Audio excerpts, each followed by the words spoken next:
Hello everyone, welcome to Krishi Valley YouTube channel. In this video, I will discuss chapter number 16 from the book Fundamental of Agriculture, Arun Katyan Volume 1, and the chapter 16 is Soil and its Physical Properties. ये जो है chapter का part 3 है. If you have not watched the earlier part, that is part 1 and 2, then check it the video's description box. The link is given there. And if you are new to my channel, then please subscribe this channel and like and share this video more and more. Now let's start this chapter. तो ये जो chapter हमको शुरू करना है, हमको start करना था सॉइल कंसिस्टेंसी से. प्रीवियस जो पार्ट था उसमें हमने ख़त्म करा था सॉइल जो पोर्स होते हैं यानी सॉइल का स्ट्रक्चर डिस्कस कर रहे थे. हमने सॉइल का टेक्सचर डिस्कस करा था और स्ट्रक्चर डिस्कस करा था. उसके बाद लास्ट में हमने सॉइल में जो पोर्स पाए जाते हैं वो डिस्कस कर रहे थे. तो मैं आपको समझा देती हूँ अगेन. जो पोर्स होते हैं सॉइल में, दो तरह के पोर्स होते हैं, macro pores and micro pores. यहाँ पे साइज़ इंपॉर्टेंट है. अगर साइज़ 0.06 mm डायमीटर से ज़्यादा होता है, ये लिखा है भी है यहाँ पे, if the diameter of the pores is more than 0.06 mm, ठीक है. अगर 0.06 मिलीमीटर से ज़्यादा का डायमीटर है तो यानी वो पोर्स कहलाते हैं मैक्रो पोर्स. और अगर डायमीटर इससे लेस होगा, ये लेस होगा, तो वो कहलाएंगे माइक्रोपोर्स. ये इतना हमने लास्ट वीडियो में कवर करा था. अब इसके आगे जो हमको मेन प्रॉपर्टीज़ पढ़नी है, क्योंकि चैप्टर का नाम है soil and it's physical properties. तो फिजिकल प्रॉपर्टीज़ में हमने टेक्सचर और स्ट्रक्चर ऑलरेडी कवर कर लिया है. थर्ड प्रॉपर्टी हमारी है सॉइल कंसिस्टेंसी. तो यहाँ से स्टार्ट करेंगे चैप्टर को. सॉइल कंसिस्टेंसी क्या होता है? It refers to the resistance of soil material to deformation और रप्चर. यानी सॉइल के पास एक ऐसी प्रॉपर्टी होती है जिसको बोलते हैं सॉइल कंसिस्टेंसी. मतलब सॉइल मटेरियल में एक तरह का रेजिस्टेंस होता है, रुकावट आती है, बैरियर क्रिएट होता है against which deformation and rupture. For example, हम सॉइल में टिलेज करते हैं. तो सॉइल में टिलेज करने का मेन हमारा पर्पस क्या होता है? हम सॉइल को टिलेज इसलिए करते हैं ताकि जो सॉइल है उसकी कंडीशन अच्छी हो जाए. तो सॉइल में जब हम टिलेज करते हैं तो उस दौरान हम सॉइल का जो सॉइल जो होती है उसको डिफॉर्म करने का काम करते हैं. यानी उसको थोड़ा सा हिलाते हैं, उसको बिखेरते हैं, उसके जो क्लॉड्स होते हैं उनको हम थोड़ा तोड़ देते हैं. तो इस तरह से सॉइल का मैकेनिकल मैनिपुलेशन करते हैं, जिस दौरान सॉइल जो होती है डिफॉर्म हो जाती है. तो यही कहलाता है, मतलब सॉइल के अंदर एक ऐसी प्रॉपर्टी है जो उसकी डिफॉर्मेशन को रोकती है, रेजिस्ट करती है, और उस प्रॉपर्टी को हमने नाम दिया सॉइल कंसिस्टेंसी. ठीक है. It refers to the resistance of soil material to deformation और रप्चर. सॉइल को डिफॉर्मेशन और रप्चर होने से प्रोटेक्ट करता है, रेजिस्ट करता है सॉइल. उस प्रॉपर्टी का नाम है सॉइल कंसिस्टेंसी. और सॉइल की जो कंसिस्टेंसी बहुत सारी चीज़ों पर निर्भर करती है. लाइक कि डिपेंड करती है कि सॉइल के पार्टिकल्स के बीच में कैसा अट्रैक्शन फोर्स है. जैसे जो सॉइल है उसके पार्टिकल्स के बीच में कितना कोहेजन फोर्स है. अट्रैक्शन का जो फोर्स होता है दैट इज़ कॉल्ड कोहेजन. तो कितना फोर्स है. इसके अलावा सॉइल पार्टिकल्स कैसे हैं, कितना साइज़ है उनका, कैसा शेप है. अर्लियर वीडियो में हमने शेप डिस्कस करा था सॉइल के पार्टिकल्स का. प्लैटी क्यूबॉइडल प्रिज्म, इस तरह से होते हैं शेप्स. तो इन सब चीज़ों पे भी कंसिस्टेंसी जो है वो निर्भर करती है. इसके बाद यहाँ पे उसमें ऑर्गेनिक कंटेंट कितना है, इनऑर्गेनिक कंटेंट, कोलाइडल मैटर कितना है, इस पर निर्भर करता है. सॉइल में जो वाटर प्रेजेंट है वो कैसा है, वाटर के बीच में और सॉइल पार्टिकल्स के बीच में कैसा फोर्स ऑफ अट्रैक्शन है. इन सारे चीज़ों पे, पॉइंट्स पे सॉइल कंसिस्टेंसी डिपेंड करती है. इसके बाद नेक्स्ट इम्पॉर्टेंट फैक्टर आता है सॉइल कलर. ये बहुत ही इंपॉर्टेंट फैक्टर है. सॉइल कलर का मतलब क्या होता है? सॉइल का जो कलर है वो कैसा दिखाई देता है. तो बहुत सारी सॉइल जो होती हैं वो some soils are darker in colour and some soils are lighter in colour. ये जो सॉइल का कलर होता है ये दो चीज़ों पे डिपेंड करता है, मिनरल मैटर पे और दूसरा ऑर्गेनिक मैटर पे, या फिर दोनों पे बात. ठीक है. तो प्रीवियस चैप्टर्स जो मतलब ये प्रीवियस पार्ट था इसी चैप्टर का, उसमें हमने देखा था सॉइल कंपोनेंट्स. सॉइल के 4 कंपोनेंट्स होते हैं, mineral matter, organic matter, air and water. जिसमें से सॉइल में जो मिनरल मैटर पाया जाता है वो पाया जाता है 45%, और जो ऑर्गेनिक मैटर पाया जाता है वो पाया जाता है 5%, और बाकी जो 20% होता है वो एयर होता है और वाटर होता है. 20 to 25% एयर वाटर होता है. सो यहाँ पे क्या होता है कि जो कलर होता है वो मेनली मिनरल मैटर और ऑर्गेनिक मैटर की वजह से ही डिसाइड होता है. अगर कोई सॉइल है जिसमें ऑर्गेनिक मैटर कंटेंट ज़्यादा है, उस सॉइल का कलर जो होता है ब्लैक कलर का होता है, generally black to dark grey tinge, ठीक है, ब्लैक से डार्क ग्रे टिंज भी डेवलप हो जाता है। ये कब होगा कलर? जब ऑर्गेनिक मैटर ज़्यादा होगा। अगर बात करते हैं मिनरल मैटर की, अगर सॉइल में मिनरल मैटर ज़्यादा है, मिनरल मैटर का मतलब है मिनरल से यहाँ पे आयरन से, आयरन का कोई कंपाउंड अगर सॉइल में पाया जाएगा तो उसका कलर कैसा होगा? Red, brown, yellow tinge. ये तीन कलर जो होते हैं रेड, ब्राउन, येलो, ये आयरन कंपाउंड की वजह से डेवलप हो जाते हैं। अब यहाँ पे आयरन की ऑक्साइड्स का डिस्कशन कर रहे हैं यहाँ पे कि जो आयरन होता है, ठीक है, आयरन हो गया, या फिर इसके अलावा जो सिलिका, लाइम और जो दूसरे सॉल्ट्स होते हैं ये कैसा कलर देते हैं? ये लाइट ग्रे और वाइटिश कलर जो होता है प्रोवाइड करते हैं। इसके बाद रेड कलर जो होता है वो मेनली अनहाइड्रेटेड फेरिक ऑक्साइड की वजह से डेवलप होता है। अनहाइड्रेटेड फेरिक ऑक्साइड हैं या फिर हाइड्रेटेड भी अगर होती हैं तो तब भी उस केस में भी कलर कैसा होता है? रेडिश ही होता है, ठीक है। Red colour related to anhydric ferric oxide, और सेम यही कंडीशन जो होती है मैग्नीज डाइऑक्साइड और पार्शली हाइड्रेटेड आयरन ऑक्साइड के केस में भी यही होता है। और येलो कलर भी इम्पार्ट होता है आयरन की वजह से। येलो कलर जो इंडिकेट करते हैं moist soil than red colour. Soil colour directly influence the temperature, ये भी इंपॉर्टेंट पॉइंट है। सॉइल का कलर जो होता है वो डायरेक्टली टेम्परेचर को भी इन्फ्लुएंस करता है। मीन्स अगर सॉइल का कलर डार्क है यानी उसमें ऑर्गेनिक मैटर कंटेंट ज़्यादा है तो सॉइल ब्लैक कलर की होगी। और ब्लैक सॉइल जो होती है वो क्या उनका नेचर क्या होता है? ब्लैक सॉइल्स जो होती हैं वो सोलर रेडिएशन को ज़्यादा से ज़्यादा एब्जॉर्ब करती हैं, दैट इज़ वाई उनका टेम्परेचर हाई होता है। वहीं अगर हम बात करें कोई लाइट कलर की सॉइल है जिसमें सिलिका, लाइम या फिर दूसरे सॉल्ट्स प्रेजेंट हैं जिनकी वजह से उसका रंग हल्का है, लाइट है, लाइट कलर की सॉइल्स जो होती हैं वो जो सोलर रेडिएशन है उनको थोड़ा कम एब्जॉर्ब कर पाती हैं, जिस कारण उनका टेम्परेचर भी कम रहता है। तो रिमेंबर दैट कि सॉइल कलर ही एक ऐसी प्रॉपर्टी है जो टेम्परेचर को भी इन्फ्लुएंस कर सकती है। इसके बाद नेक्स्ट प्रॉपर्टी है सॉइल एयर। हमने जो कंपोनेंट्स देखे थे उसमें हमने देखा था सॉइल के जो 4 कंपोनेंट्स होते हैं जिसमें से मिनरल मैटर, ऑर्गेनिक मैटर मिलके बनाते हैं solid component, solid part, solid space, और जो एयर वाटर होते हैं ये मिलके बनाते हैं पोर वाला, आई मीन जो स्पेस होता है वो जो होता है एयर वाटर का इंटरचेंजेबल होता है। तो जो सॉइल एयर होता है ये बेसिकली गैसियस फेज होता है, ये इंपॉर्टेंट है। After that under moist field condition macropores are generally constitute the air space. Ordinary the occupation of nearly 1/3 of the pore space is by soil is by air and 2/3 is by water। Means यहाँ पे ये बताया गया है कि जो soil में जो वाटर होता है और एयर होता है उनका प्रपोर्शन कितना होता है। तो एयर ज़्यादा होती है, ठीक है, it is about 1/3 of the pore space is air occupied by air, यानी जो 1/3 पार्ट होता है वो एयर प्रेजेंट होती है और जो बाकी 2/3 पार्ट होता है 2/3 पार्ट जो होता है वाटर का, मीन्स वाटर ज़्यादा प्रेजेंट होता है, एयर प्रेजेंट कम होती है। Remember this. आफ्टर दैट यहाँ पे एक इम्पॉर्टेंट पॉइंट्स याद रखने वाला है कि जो मिट्टी में कितना एयर कंटेंट होना चाहिए जिसकी वजह से प्रॉपर प्लांट्स ग्रो कर पाते हैं। तो मिट्टी में हम एक वैल्यू कैलकुलेट करते हैं दैट इज़ ODR, इसका मतलब होता है ऑक्सीजन डिफ्यूजन रेट। तो ऑक्सीजन डिफ्यूजन रेट जो होता है अगर वो 40 × 10⁻⁻8 ग्राम पर स्क्वायर सेंटीमीटर पर मिनट, ये इसकी यूनिट है, तो अगर इससे इस वैल्यू से कम होता है, रिमेंबर दिस, ODR की वैल्यू अगर इस वैल्यू से कम होगी तो प्लांट्स की जो ग्रोथ है वो स्टॉप हो जाती है, रुक जाती है। और सेम कंडीशन अगर हम रूट्स की ग्रोथ की बात करें, रूट्स की ग्रोथ भी प्रॉपर ODR पे ही डेवलप हो पाती हैं। अगर ODR की वैल्यू 20 × 10⁻⁸ होगी या उससे कम होने लगेगी तो रूट्स का डेवलपमेंट भी अफेक्ट हो जाएगा। तो रिमेंबर दैट प्लांट्स की ग्रोथ के लिए 40 होना चाहिए वैल्यू और 40 से कम नहीं होना चाहिए, और रूट्स के लिए 20।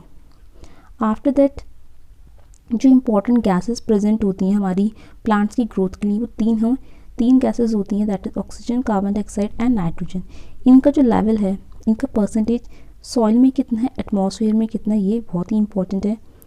तो हमारी जो इम्पॉर्टेंट गैसेस होती हैं उसमें सबसे पहले हम देखते हैं सॉइल में कितना प्रेजेंट रहता है।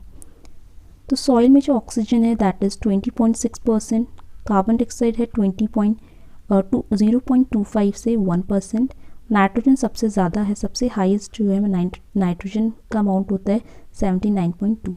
तो ये वैल्यूज़ थी सॉइल में। अब एटमॉस्फेयर में अगर हम इसकी बात करें तो एटमॉस्फेयर में जो ऑक्सीजन है वो थोड़ी ज़्यादा है, 20.96% है।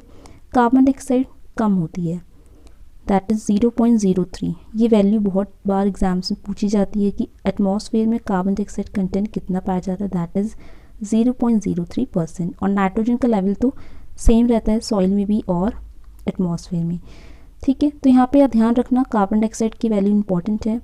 एटमॉस्फेयर में कार्बन डाइऑक्साइड का लेवल कम होता है और सॉइल में कार्बन डाइऑक्साइड का लेवल ज़्यादा है, ठीक है।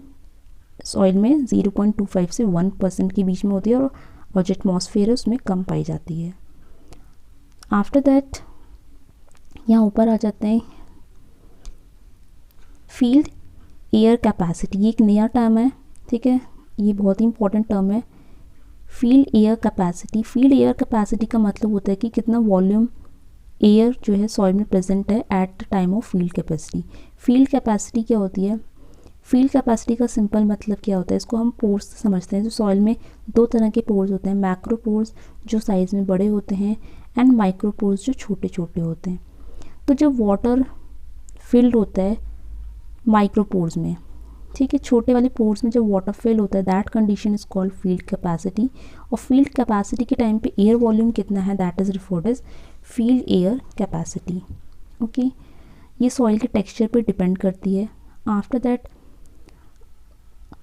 सॉइल एयर की अगर बात करें, डिफरेंट टाइप्स की जो सॉइल होती हैं like Sandy soils. Sandy soils में ज़्यादातर जो पोर्स होते हैं बड़े बड़े पाए जाते हैं, मैक्रो पोर्स ज़्यादा पाए जाते हैं, तो उनमें एयर ज़्यादा फिल्ड होती है। तो यहाँ पे सैंडी सॉइल की जो एयर कैपेसिटी है या फिर वहाँ पे जो air percentage that is 25%। Loamy soils में जो मीडियम होता है that is 15 to 20%। Clay soils में पोर्स जो होते हैं बहुत छोटे होते हैं, माइक्रो पोर्स होते हैं, that is why air space उसमें बहुत कम होता है, लेस देन 10%। और जो क्ले सॉइल होती है इसके पोर्स छोटे होते हैं, एयर स्पेस यहाँ पे कम होता है, दैट इज़ वाई ये यहाँ पे क्या होता है, वाटर ज़्यादा प्रेजेंट रहता है। तो वाटर रिटेंशन जो है क्ले सॉइल का बेस्ट होता है, अच्छा होता है water retention. Now we come the next property. अभी हमने सॉइल कंसिस्टेंसी डिस्कस करा, कलर डिस्कस करा, एयर डिस्कस करा, और हमने देखा था कि सॉइल का जो कलर होता है जो कि मिनरल मैटर और ऑर्गेनिक मैटर पे डिपेंड करता है, वो सीधे सीधे टेम्परेचर को भी इन्फ्लुएंस करता है, यानी सॉइल कलर से हम टेम्परेचर भी डिसाइड कर सकते हैं। तो यहाँ पे पहले हम वैल्यूज़ देख लेते हैं। रूट डेवलपमेंट के लिए ऑप्टिमम टेम्परेचर होता है 10 to 27 डिग्री सेल्सियस, और क्रॉप रूट के लिए होता है 15 से 45 डिग्री सेल्सियस। इसके बाद एक हमारी बहुत ही फेमस सॉइल होती है that is black cotton soil, जो कि वर्टिसोल्स के ग्रुप में आती है और ये कॉटन प्रोडक्शन के लिए बेस्ट सॉइल होती है। इसका क्या होता है कि इसका हमें सॉइल रेडिएशन होती है, सोलर रेडिएशन जो होती है, हमारी जो सनलाइट होती है वहाँ से जो प्रॉपर सोलर रेडिएशन आती है उसका कितना परसेंट जो सोलर रेडिएशन है वो सॉइल्स एब्जॉर्ब करती हैं। तो इट इज़ अंडरस्टूड, जो हमने कलर्स देखे थे सॉइल की, जो ब्लैक कलर होता है, ब्लैक कलर की सॉइल्स जो होती हैं वो ज़्यादा सोलर रेडिएशन को एब्जॉर्ब करती हैं। तो वो कितनी परसेंट एब्जॉर्ब करती हैं, ये वैल्यूज़ आपको याद रखनी है, दैट इज़ 86%। यानी जो काली रंग की मिट्टी होती है जिसमें ऑर्गेनिक मैटर ज़्यादा होता है, वो क्या करती हैं, 86% सोलर रेडिएशन एब्जॉर्ब करते हैं। एलुवियल सॉइल 40% एब्जॉर्ब करती हैं। And grass covered with soil, यानी सॉइल्स में अगर कोई वेजिटेशन लगी है, ग्रासेस हैं, तो वो 60% सोलर रेडिएशन एब्जॉर्ब करेंगी। But the highest value is black soil. तो ब्लैक सॉइल सबसे ज़्यादा सोलर रेडिएशन एब्जॉर्ब करने के लिए देखी गई है, दैट इज़ 86%। उसके अलावा जो सॉइल की जो स्पेसिफिक हीट कैपेसिटी होती है वो कितनी होती है, 0.2 to 0.23। ये वैल्यू इंपॉर्टेंट है, सॉइल की स्पेसिफिक हीट कितनी होती है, that is 0.2 to 0.23। Now we move on the next important property that is soil water. ये लास्ट प्रॉपर्टी है सॉइल वाटर, ठीक है, और बहुत ही इंपॉर्टेंट है। सॉइल वाटर्स को हम दो कैटेगरीज में डिवाइड कर रखा है, फिजिकल क्लासिफिकेशन पढ़ना है, देन बायोलॉजिकल क्लासिफिकेशन पढ़ना है। तो अगर हम सॉइल में जो वाटर प्रेजेंट होता है, तो अगर हम पहले उसको फिजिकल क्लासिफिकेशन देखें तो उसमें 3 तरह के वाटर हमको देखने हैं, hygroscopic water, capillary water and gravitational water. Then जो हमको नेक्स्ट क्राइटेरिया पढ़ना है दैट इज़ बायोलॉजिकल क्लासिफिकेशन, उसमें भी 3 तरह के वाटर पढ़ने हैं, superfluous water, available water and unavailable water. तो इसको हम थोड़ा अच्छे से समझते हैं पहले। On the basis of physical classification of water, the water has been classified into 3 categories, 3 तरह के जो वाटर होते हैं, that is hygroscopic water, capillary water and gravitation water. So let get start first with the gravitation water. पहले हम gravitation water को समझते हैं कि ग्रेविटेशन वाटर क्या होता है। तो ग्रेविटेशन वाटर वो वाटर होता है जो ग्रेविटी की वजह से इन्फ्लुएंस होता है। यानी फॉर एग्जांपल मिट्टी में हम वी ऑल नो सॉइल में 2 तरह के पोर्स होते हैं, यानी मिट्टी में 2 तरह के पोर्स हमने पढ़े हैं। मैक्रो पोर्स जो साइज में बड़े होते हैं, 0.06 mm डायमीटर से बड़े होते हैं, that is the macro pores. दूसरे होते हैं माइक्रो पोर्स जो छोटे होते हैं, इनका डायमीटर 0.06 mm से कम होता है। तो ग्रेविटेशन वाटर के में क्या होता है कि सॉइल जो होती है सैचुरेटेड होती है। सैचुरेटेड का मतलब होता है कि पूरा का पूरा पानी से भरी है, यानी सॉइल के जो दोनों पोर्स हैं, मैक्रो पोर्स भी पानी से भरे हैं और माइक्रो पोर्स भी पानी से भरे हैं। ये कंडीशन कहलाती है ग्रेविटेशन वाटर की। अब ग्रेविटेशन की वजह से क्या होता है, जो ग्रेविटी होती है वी ऑल नो, जो ग्रेविटी होती है वो हर चीज़ को नीचे की तरफ अपनी तरफ खींचती है। तो जो भी चीज़ ऊपर जाती है वो नीचे आती है ड्यू टू ग्रेविटी। तो सेम यहाँ पे भी ग्रेविटी का जो फोर्स है वो वर्क करेगा। तो ग्रेविटी चाहेगी कि पानी नीचे आ जाए। तो ग्रेविटेशन वाटर में क्या होगा कि जो बड़े वाले पोर्स होते हैं, मैक्रो पोर्स होते हैं, उनका पानी नीचे ड्रेन हो जाएगा ग्रेविटी की वजह से। तो वो वाले जो पोर्स हैं, मैक्रो पोर्स खाली हो जाएंगे और सिर्फ जो माइक्रो पोर्स होते हैं वो ही पानी से फिल रहेंगे। इस कंडीशन को बोलते हैं gravitation water. After that next जो कंडीशन आती है कैपिलरी वाटर की, उसमें क्या होता है कि जो मैक्रो पोर्स हैं उनका पानी तो ड्रेन्ड आउट हो चुका है, लेकिन जो स्टिल जो छोटे वाले पोर्स हैं, माइक्रो पोर्स, वहाँ पे वाटर रिटेन रहता है। और फील्ड जो कैपिलरी वाला वाटर होता है, यानी जो माइक्रो पोर्स में जो वाटर अवेलेबल रहता है वो पानी जो है हमारे क्रॉप्स के लिए अवेलेबल रहता है। याद रखना है, जो ग्रेविटेशन वाटर है वो प्लांट्स के लिए अवेलेबल नहीं रहता।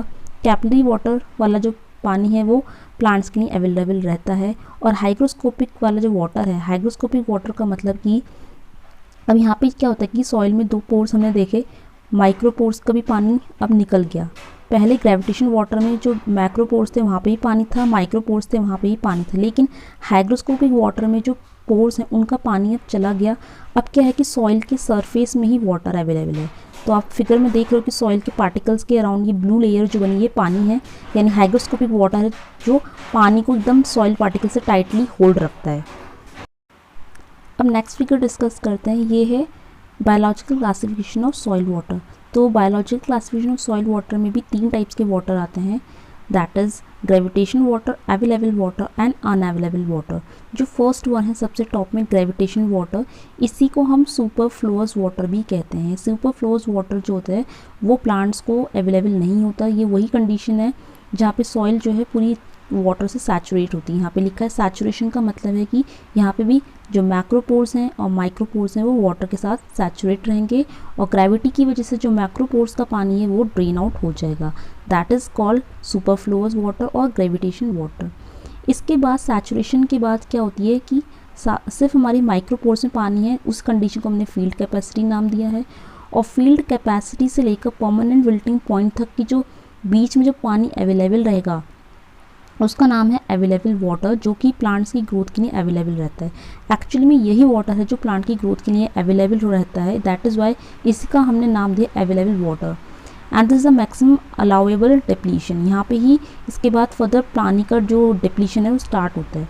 तो याद रखना है अवेलेबल वाटर क्या होता है। अवेलेबल वाटर जो है इसको दूसरी अगर टर्म्स में डिस्कस करें तो available water is the upper limit of field capacity.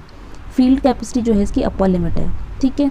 Available water की अपर लिमिट कहलाती है फील्ड कैपेसिटी। ये बन सकता है क्वेश्चन की अपर लिमिट क्या है, दैट इज़ फील्ड कैपेसिटी।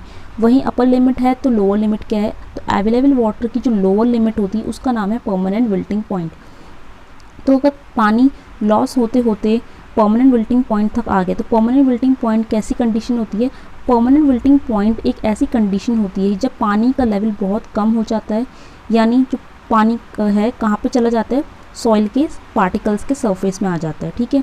तो परमानेंट विल्टिंग पॉइंट में क्या होता है कि मैक्रो पोर्स में भी पानी नहीं है और जो माइक्रो पोर्स है वहाँ पे भी पानी नहीं होता, लेकिन सॉइल के जो पार्टिकल का सरफेस होता है वहाँ पे पानी प्रेजेंट है। और ये एक ऐसी स्टेज होती है जहाँ पे हम क्या कर सकते हैं, सॉइल में अगर हमने फर्दर पानी डाल दिया तो हमारा जो प्लांट होता है वो मरने से बच जाता है। वो उस कंडीशन का नाम है परमानेंट विल्टिंग पॉइंट। उसके बाद फर्दर एक कंडीशन आ जाती है अनअवेलेबल वाटर। अनअवेलेबल वाटर का मतलब है कि प्लांट्स के लिए पानी अवेलेबल ही नहीं है।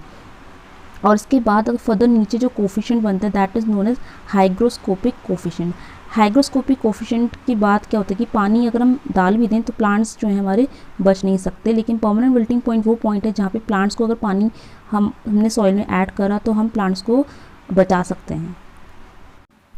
Now we read it from the book. अब बुक में क्या लिखा है सॉइल वाटर के बारे में। फिजिकल क्लासिफिकेशन में जो पहला है हमारा that is hygroscopic water. Such water is held at hygroscopic coefficient. मैंने आपको फिगर में बताया था परमानेंट विल्टिंग पॉइंट के बाद क्या होता है, जो वाटर है वो अनअवेलेबल होने लगता है, उसके बाद आती है हाइग्रोस्कोपिक कोफिशिएंट की कंडीशन। और हाइग्रोस्कोपिक कोफिशिएंट में जो वाटर प्रेजेंट रहता है उसी पानी का हमने नाम दिया हाइग्रोस्कोपिक वाटर। इस पे जो टेंशन लगता है, टेंशन एक तरह का फोर्स होता है, जो भी मिट्टी में पानी प्रेजेंट होता है वो मिट्टी और पानी के बीच में एक फोर्स होता है, उसको बोलते हैं टेंशन।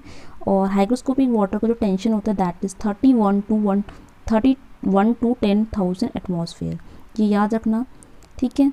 इसके अलावा एटमॉस्फेयर के अलावा यहाँ पे एक यूनिट होती है बार भी होती है, बार भी यूज़ करते हैं, ठीक है। बार प्रेशर की यूनिट होती है, उसको भी यूज़ करा जाता है। जो 1 बार होता है वो कितने एटमॉस्फेयर के बराबर होते हैं ये याद रखना है। 1 bar is equals to 0.98 atmosphere. ये यूनिट कन्वर्जन फैक्टर है, याद रखना, एग्जाम से पूछ लिया जाता है एक बार में कितने एटमॉस्फेयर होते हैं, तो याद रखना 1 bar is equal to 0.98 atmosphere. After that next point है यहाँ पे held mostly by the soil colloids. तो हाइग्रोस्कोपिक वाटर जो है बहुत ही ज़्यादा टाइटली सॉइल पार्टिकल्स के साथ बाउंड रहता है, mostly non liquid form. Non liquid इसको इसलिए बोला गया है क्योंकि बायोलॉजिकली इनएक्टिव होता है। बायोलॉजिकली इनएक्टिव का मतलब है कि हाइग्रोस्कोपिक वाटर जो है प्लांट्स की यूज़ का नहीं होता, प्लांट इसको यूज़ नहीं करते हैं अपने पर्पस में, अपनी ग्रोथ में, that is why biologically inactive है, नॉन लिक्विड कंसिडर है, और ये वेपर फॉर्म में पाया जाता है, ठीक है। After that film thickness not more than 15 to 20 layer of water molecule and maximum thickness of 4 to 5 metre micron. तो पानी की जो थिकनेस होती है वो बहुत, क्योंकि जैसे हमारी सॉइल पार्टिकल्स हैं, इन सॉइल पार्टिकल्स के सरफेस में पानी पाया जाता है, उसकी थिकनेस बताइए कि ये थिकनेस उसकी होती है। Then related to texture and organic matter content of the soil. तो ये कुछ इंपॉर्टेंट पॉइंट्स थे, इसमें याद रखना इसका जो टेंशन है वो याद रखना। हाइग्रोस्कोपिक वाटर जो होता है इसका पे कितना टेंशन लगता है 31 से 10,000 एटमॉस्फेयर का। कैपिलरी वाटर आता है नेक्स्ट।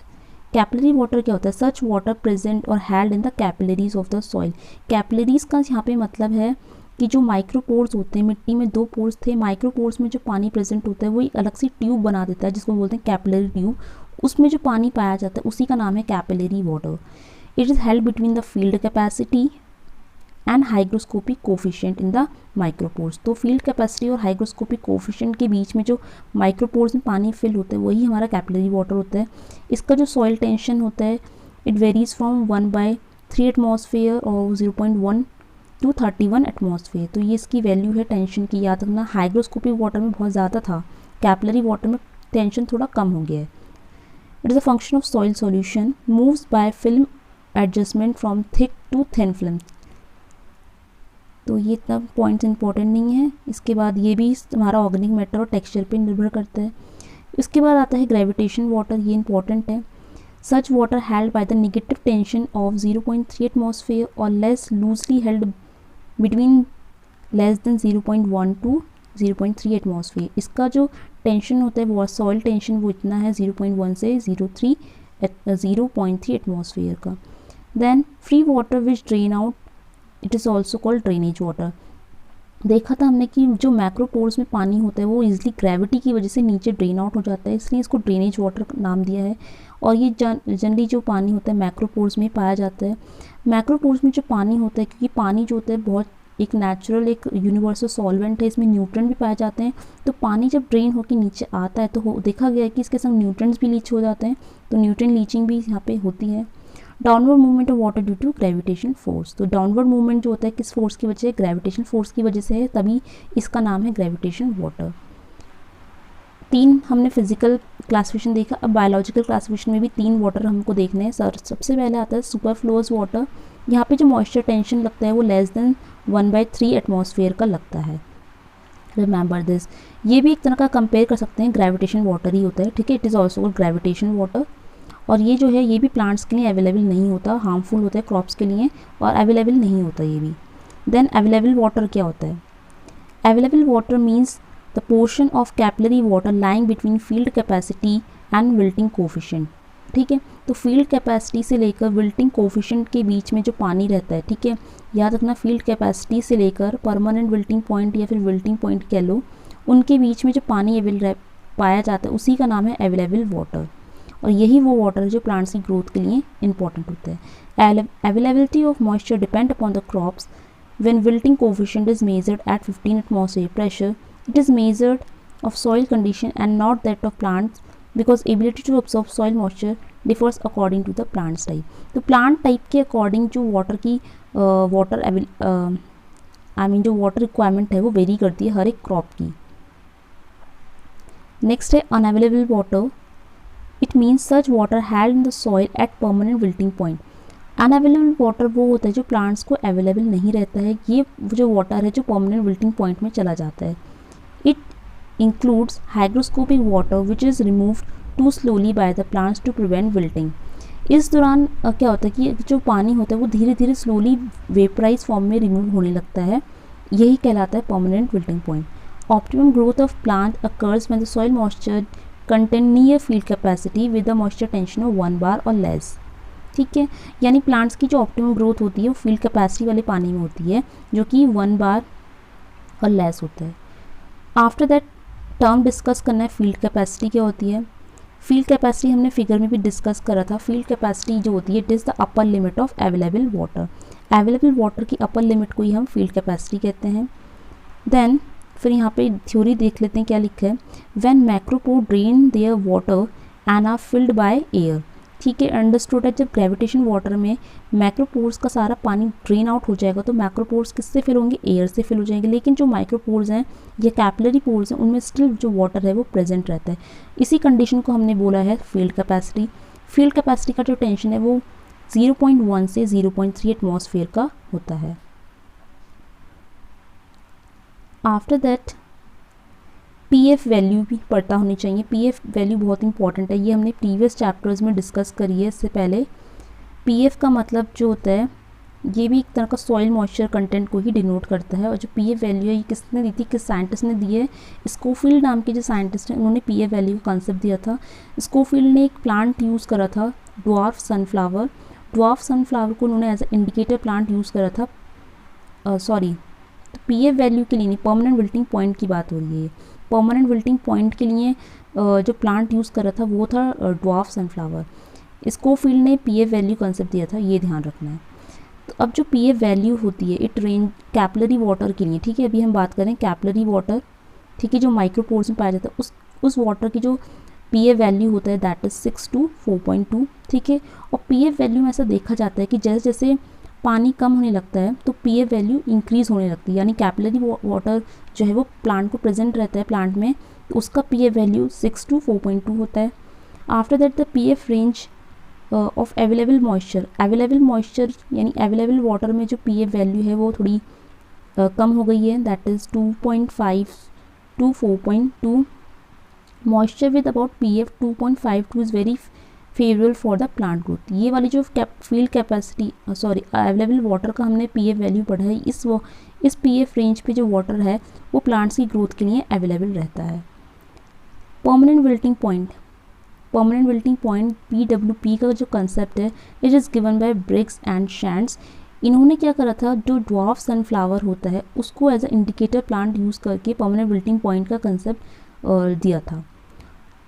परमानेंट विल्टिंग पॉइंट में क्या होता है, although plant do not dead. Permanent wilting point वो कंडीशन है जहाँ पे प्लांट्स जो होता है वो डेड नहीं होता, और इस कंडीशन में अगर हम प्लांट्स को थोड़ा सा सॉइल में वाटर ऐड कर दें तो प्लांट्स जो अपनी प्रॉपर ग्रोथ को रिगेन कर सकता है। ठीक है, यहाँ पे जो सॉइल टेंशन देखा गया है 15 एटमॉस्फेयर है, याद रखना परमानेंट विल्टिंग पॉइंट का 15 एटमॉस्फेयर होता है। For most of the crops the water remaining in the soil is found in the small micropores and around individual soil particles. The pH value of 15 is about 4.2 और pH value यहाँ पे होती है 4.2। Soil tension 15 atmosphere है, pH value 4.2 होती है। Permanent wilting point में again पानी बहुत कम हो गया है तो pH वैल्यू यहाँ पे रिड्यूस हो रहा है, इंक्रीज़ हो गई है। पहले हमने देखा था pH वैल्यू, कैपिलरी वाटर की pH वैल्यू 6 थी, देन अवेलेबल वाटर में जो पानी था उसकी है 2.54। परमानेंट विल्टिंग पॉइंट में पानी अब रिड्यूस हो चुका है तो पीए वैल्यूज़ का इंक्रीज हुआ है 4.2। Then after that hygroscopic coefficient, after that hygroscopic coefficient क्या होता है? After the removal of liquid water completely from micropores the remaining water is associated with the surface of soil particles. ये अभी हमने figure में discuss करा था ना, 2 पोर्स होते हैं, अगर दोनों पोर्स में पानी नहीं बचेगा तो पानी कहाँ जाएगा? सॉइल पार्टिकल के सरफेस में एड्जॉर्ब हो जाएगा। सॉइल पार्टिकल के सरफेस में जो पानी पाया जाएगा वो सॉइल पार्टिकल इतनी टाइटली हेल्ड कर लेंगे कि वो पानी जो है प्लांट्स को अवेलेबल नहीं होगा, सिर्फ सॉइल के पार्टिकल्स में ही प्रेजेंट रहेगा। उसी पानी को हमने हाइग्रोस्कोपिक वाटर भी कहा था, और यहाँ पे हम कोफिशिएंट बोलें तो हाइग्रोस्कोपिक कोफिशिएंट होता है वो। यहाँ पे जो टेंशन लगता है that is 31 atmosphere. PF value यहाँ पे होती है 6। रिमेंबर दिस, हाइग्रोस्कोपिक कोफिशिएंट में 31 एटमॉस्फेयर प्रेशर लगता है, मतलब सॉइल टेंशन लगता है, और पीए वैल्यू 6 हो जाती है। और यहाँ पे जो वाटर प्रेजेंट होता है उसको वही हाइग्रोस्कोपिक वाटर कहलाता है। मॉइस्चर इक्विवेलेंट, मॉइस्चर इक्विवेलेंट बहुत ही इंपॉर्टेंट टर्म है जो कि हमने प्रीवियस चैप्टर्स में कहीं ना कहीं पढ़ा था। आई थिंक ये जो हमारा जो वाटर मैनेजमेंट चैप्टर था वहाँ पे भी हमने डिस्कस करा था मॉइस्चर इक्विवेलेंट क्या है। तो again once more we can repeat this term. Moisture equivalent क्या होता है? किसी भी सॉइल का जब हम 1 सेंटीमीटर थिक सॉइल सैंपल लेते हैं, सैचुरेटेड सैंपल, ठीक है, याद रखना, सैचुरेटेड सॉइल सैंपल का जब हम 1 सेंटीमीटर थिक सॉइल्स का सैंपल लेते हैं, उसका वेट लेने के बाद हम उसका क्या करते हैं? सेंट्रीफ्यूगल फोर्स अप्लाई करते हैं। सेंट्रीफ्यूगल फोर्स कितना अप्लाई करना है ये भी याद रखना, 1000 times of the gravity. Gravity जो होती है उसका 1000 गुना सेंट्रीफ्यूगल फोर्स हम उसमें अप्लाई करेंगे 30 मिनट्स यानी आधे घंटे तक। उसके बाद हम सॉइल का वेट लेंगे और उसको हमने बोला मॉइस्चर इक्विवेलेंट, ठीक है। मॉइस्चर इक्विवेलेंट का कंसेप्ट 2 लोगों ने दिया था, ब्रिग्स एंड लेन ने 1907 में। उसके बाद Briggs and Shantz 1912 use the moisture equivalent as a indirect measure method for measuring the wilting point, ठीक है। फिर बाद में इसी के थ्रू हमने विल्टिंग पॉइंट भी पता लगाया। इसका फॉर्मूला यहाँ पे मेंशन है, विल्टिंग पॉइंट बराबर होता है मॉइस्चर इक्विवेलेंट अपॉन 1.84। ये इतना, मतलब अगर आप किसी कम्पिटिटिव एग्जाम की प्रिपरेशन कर रहे हैं तो ये फॉर्मूला ऐसा इतना इंपॉर्टेंट नहीं है, बट फिर भी इसको थोड़ा नोट डाउन कर लो। अब यहाँ पे जो फैक्टर दिया है, ये जो फैक्टर की वैल्यू है चेंज हो जाती है। 1.84 की जो वैल्यू है ये हर सॉइल के लिए अलग अलग होती है, इसलिए इतना ज़्यादा इसमें याद करने का कुछ है नहीं। Then after that moisture equivalent is assume to be represent moisture held under the field capacity और फील्ड कंडीशन। तो फील्ड कैपेसिटी में जो वाटर पाया जाता है उसी से हम मॉइस्चर इक्विवेलेंट को एज्यूम कर सकते हैं कितना होता है। मॉइस्चर इक्विवेलेंट की जो पीएफ वैल्यू है, remember this, the PF at moisture equivalent 1/3 atmosphere is about 2.52। यहाँ पे जो वाटर की पीएफ वैल्यू है 2.54 होती है, ठीक है। नेक्स्ट टर्म आता है maximum capillary capacity that is MCC। इसको कैसे कैलकुलेट करना है? तो मैक्सिमम कैपिलरी कैपेसिटी जो होती है वो क्या होता है? मैक्सिमम कैपिलरी कैपेसिटी का मतलब है वाटर होल्डिंग कैपेसिटी। मिट्टी की वाटर होल्डिंग कैपेसिटी कितनी होती है ये डिपेंड करेगी उसके पोर्स पे, ठीक है। यानी मिट्टी में जो मैक्रोपोर्स हैं, माइक्रोपोर्स हैं, उनमें कितनी कैपेसिटी है, कितनी क्षमता है पानी को अपने अंदर होल्ड करने की, वही हमारी क्या कहलाएगी? Water holding capacity. उसको माइनस करना है हाइग्रोस्कोपिक कोफिशिएंट से। हाइग्रोस्कोपिक कोफिशिएंट वाली कंडीशन कब आती है? हाइग्रोस्कोपिक कोफिशिएंट कंडीशन तब आती है जब हमारी सॉइल बहुत ज़्यादा ड्राई हो जाती है, जब मैक्रोपोर्स माइक्रोपोर्स दोनों का पानी जो है वो ख़त्म हो जाता है, सिर्फ सॉइल पार्टिकल के सरफेस में ही पानी बचा रहता है। उस कंडीशन को हाइग्रोस्कोपिक कोफिशिएंट कहा गया है। और water holding capacity minus hygroscopic coefficient, it will give you MCC, that is maximum capillary capacity. So guys, now this chapter has successfully completed. If you like the video then please hit the like button and don't forget to subscribe this channel. Thank you and all the best.